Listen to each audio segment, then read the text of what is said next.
profeta Malaquias. Ele viveu cerca de 100 anos depois que os israelitas regressaram do exílio babilônico, e a sua mensagem foi dirigida às pessoas que estavam morando em Jerusalém já há algum tempo. O templo tinha sido reconstruído e as coisas não estavam indo bem. Basta lembrar as histórias de Esdras e Neemias. Agora, quando os israelitas regressaram do exílio, as suas esperanças estavam bem altas. Eles iriam regressar e reconstruir as suas vidas e o templo, e todas as grandes promessas dos profetas se tornariam realidade. O Messias viria e estabeleceria o reino de Deus sobre Israel unificado e sobre as nações, e traria justiça e paz a todos. Mas não foi isso que aconteceu. Os israelitas que repovoaram a cidade foram tão infiéis a Deus quanto seus ancestrais, o que resultou em pobreza e injustiça. E assim, em Malaquias descobrimos o quão corrupta esta nova geração tinha se tornado. O livro foi concebido como uma série de disputas, e a maioria das sessões começam com Deus dizendo algo, fazendo uma reivindicação ou uma afirmação. E Israel discordará ou questionará a declaração de Deus. E Deus responderá e oferecerá a última palavra. Isso aconteceu 6 vezes. Nas primeiras 3 disputas, Deus expõe a corrupção de Israel, e nas últimas 3 ele confronta a sua corrupção. E a impressão geral que você tem desses argumentos e disputas é que o exílio fundamentalmente não mudou nada nas pessoas. Os corações de Israel são tão duros quanto sempre. A primeira disputa começa quando Deus diz que ele ainda ama o seu povo da aliança, apesar de seus fracassos. E Israel contesta a Deus rudemente, dizendo: "Como você tem nos mostrado amor?" E assim, Deus os lembra de como ele graciosamente escolheu a família de Jacó como seu ancestral para se tornar o portador das promessas da aliança de Deus, em vez de Esaú, seu irmão, e a família que veio dele, que eventualmente veio à ruína. Lembre-se das histórias de Gênesis e do livro de Obadias. Assim, desde a primeira disputa, Israel é exposto com suspeição, duvidando do amor e da fidelidade de Deus. A segunda disputa expõe um problema com o segundo templo de Israel. Deus acusa o povo de desprezar e profanar o templo. E o povo dispara de volta: "Como temos te desprezado?" E assim Deus responde enfocando as pessoas, como elas são desonestas e trazem oferendas vergonhosas de animais doentes que mostram que eles não valorizam ou honram o seu Deus. Mas não são só as pessoas, são também os sacerdotes que administram o templo. Eles não apenas toleram, como participam dessas formas corruptas de adoração. De cima para baixo, o povo de Deus provou ser infiel. Na terceira disputa, Deus acusa os homens israelitas de traição contra ele e as suas esposas, que eles, é claro, negam. E Deus expõe a combinação tóxica da idolatria e do divórcio que está acontecendo. Vocês têm homens israelitas que se casam com mulheres não israelitas e adoram os deuses ancestrais de suas esposas dentro dos seus lares. Lembre-se da história de Neemias, capítulo 13. E assim Malaquias conecta isso a uma onda de homens se divorciando de suas esposas sem qualquer razão. E as esposas não ligam para isso. E Malaquias diz: não, é uma traição à sua aliança com Deus. E assim Malaquias transita para o segundo conjunto de disputas que confrontam a rebelião de Israel. A quarta disputa começa com os israelitas acusando Deus de negligência, dizendo: onde está o Deus de justiça? E eles veem a injustiça e a corrupção em abundância e Deus parece não fazer nada. Então Deus responde dizendo que ele enviará um mensageiro que irá preparar o povo para o retorno pessoal de Deus no dia do Senhor. Ele virá como fogo para purificar o seu povo e remover a idolatria, a imoralidade e a injustiça sexual, para que somente os fiéis remanescentes possam se tornar o seu povo. Na quinta disputa, Deus chama o povo para voltar-se a ele. E as pessoas dizem: como podemos voltar atrás? Deus confronta o seu egoísmo. Ele mostra como eles pararam de oferecer o dízimo dos seus rendimentos para o templo. Agora, essa palavra dízimo significa apenas 1/10. É a quantia do rendimento e fruto do seu trabalho que os israelitas deveriam doar anualmente para apoiar o templo e os seus sacerdotes. Essa prática é apresentada em diferentes partes da Torá. Agora, sabemos através de Malaquias e do livro de Neemias que as pessoas estavam negligenciando essa responsabilidade. E assim o templo caiu em desuso. E Deus os confronta. Ele diz que quer abençoá-los com abundância, mas somente se eles forem fiéis. Na disputa final, as pessoas acusam Deus e dizem que é inútil servi-lo. Eles veem pessoas más e orgulhosas tendo sucesso na vida e Deus não faz nada. E a resposta de Deus pela primeira vez no livro não é um discurso, mas sim uma pequena história sobre os fiéis remanescentes de Israel. Pessoas que temem o Senhor e amam se reunir e falar sobre como honrar a Deus e servi-lo. E assim, Deus ordena que um pergaminho de memória seja escrito para essas pessoas, para que possam ler o pergaminho e se lembrar do caráter e das promessas de Deus. Malaquias aqui reflete sobre o dom divino das Escrituras, como elas nos passado para lembrar o que Deus fez para inspirar fidelidade e esperança para o futuro, o que leva à conclusão do livro. Ele capta e desenvolve as imagens da quarta disputa sobre o dia do Senhor que está próximo, mas ela se desenvolve ainda mais. Ele diz que Deus designou um dia de purificação do julgamento que consumirá os iníquos dentre o seu povo. Mas o que a conclusão acrescenta é o futuro dos fiéis remanescentes, porque para eles o dia do Senhor não é uma ameaça, é motivo de alegria. Será como os raios do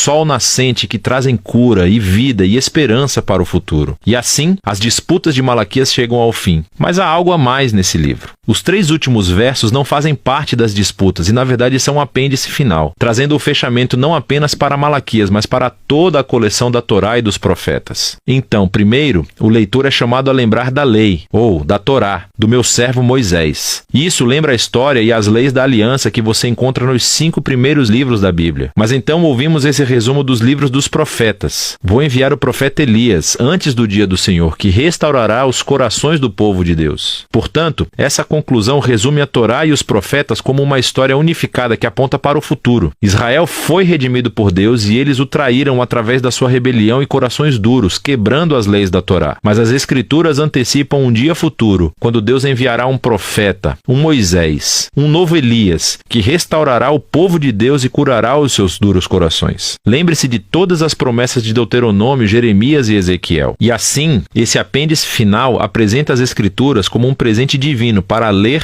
ponderar e orar. Eles dizem a verdade sobre a condição humana, sobre o nosso egoísmo e o nosso pecado. Mas também anunciam a promessa de Deus de que um dia Ele enviará um mensageiro e depois compareceria pessoalmente para enfrentar o mal, restaurar o seu povo e trazer a sua aliança. E é dessa esperança futura de que tratam Malaquias, a Torá e todos os profetas.